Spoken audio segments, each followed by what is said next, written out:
Today I'm going to teach you how to clean your kitchen top to bottom, left to right.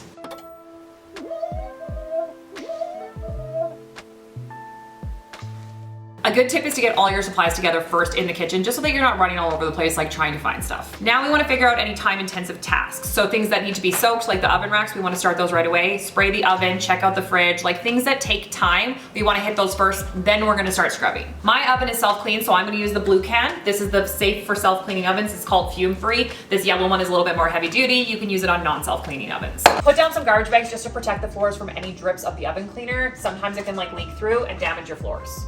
Take the racks out of the oven so you can clean it. We're gonna soak these.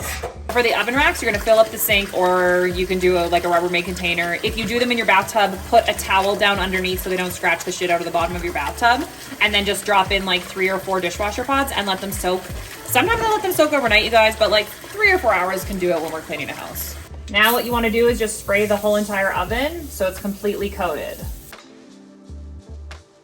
Turn on the hood fan so that you don't have to breathe in any fumes. Once the oven cleaner has set, you can start scrubbing it. I've let this sit for like 20 minutes. So for the purposes of this video, I'm just gonna do the whole entire oven so you guys know what you're doing, but you're gonna spray the oven, go and like clean the fridge or whatever it is, the cabinets, and then you're gonna come back after 45 minutes and give this a scrub, wipe it out, spray it again if it's really, really bad, because oven cleaner works in layers. So you're gonna take the first layer off, scrub it off, wipe it off, do it again. Okay, and then wipe up all of the excess oven cleaner.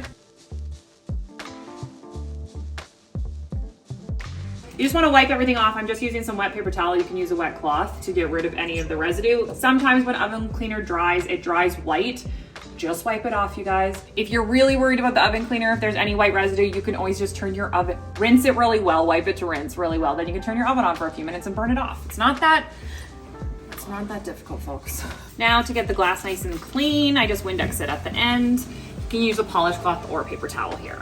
Makes it nice and shiny. Now the next time-intensive task is the fridge, so you're gonna clean that. I'm just gonna point out, you can do the oven and the fridge like separate days than you do your whole entire kitchen deep clean. They take a lot of time, you guys, especially if you haven't done it forever.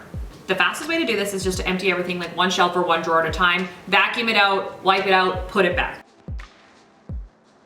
One of my favorite things to use to clean in the kitchen is just Tide and hot water, you guys. I add in a little bit of bleach when I'm trying to like disinfect stuff, but it's good on the backsplashes, the fronts of the cabinets, the insides of the cabinets. You can use it literally everywhere. Now that I've done those 2 big tasks, I'm going to start top to bottom, left to right, doing my cabinets. Now, if I'm doing a really deep clean, like spring cleaning or fall cleaning, I would be taking everything out of my cabinets, organizing them, wiping them, and putting them back, and purging.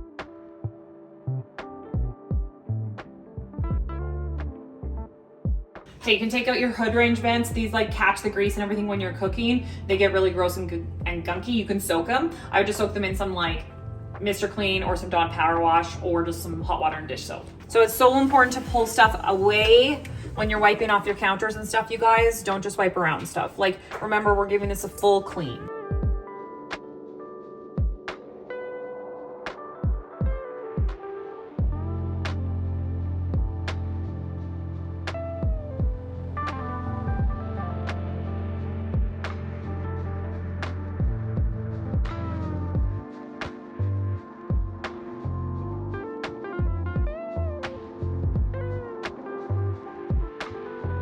Now wipe down the stovetop. I have a couple of really good videos because there's a bunch of different types of stovetops. I'm gonna link them here for you guys so you can watch which ones you need. But this one's glass. I've just sprayed it with oven cleaner. Now I'm wiping it off and then I'm gonna Windex it.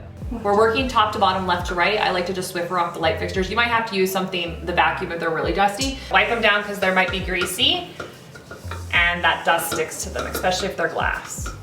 Make sure you clean the windows, get them really nice and clean, especially the ones over the sink. They always get splattered with gross food from doing dishes. Now next in my left to right would actually be my sink, but I'm gonna hop over it because I always do the sink at the end just because like the whole entire time I'm cleaning the kitchen, I'm cleaning other stuff in the sink. So the sink is always just the last step. Now we wanna clean the dishwasher, you guys. So first things first, figure out where your dishwasher filter is, which not all dishwashers have a filter. They kind of have like a garburator built-in garbage disposal. So don't stress if you can't find it. You can always look up your make and model online and see if you have one.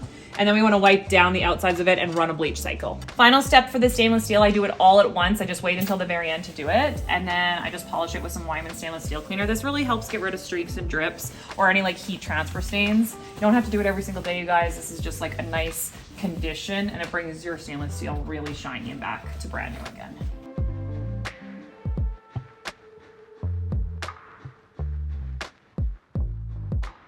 There are a lot of different methods to clean your sink. I have a Blanco like silica sink, but this kind of works for stainless steel too, you guys. You're gonna rinse it out really good, give it a scrub, and then we're gonna bleach it.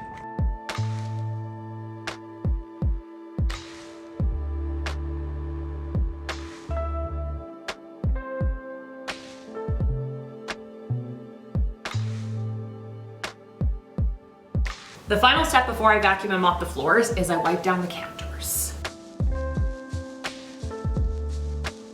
The floors are usually pretty dirty after you clean the whole entire kitchen, so vacuum them really, really well, and then we're gonna mop.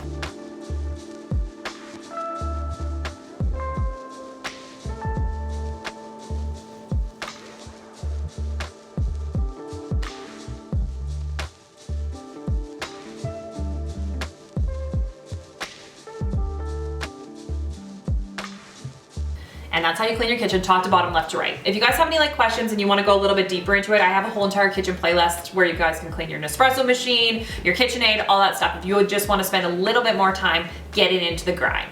That was a rhyme.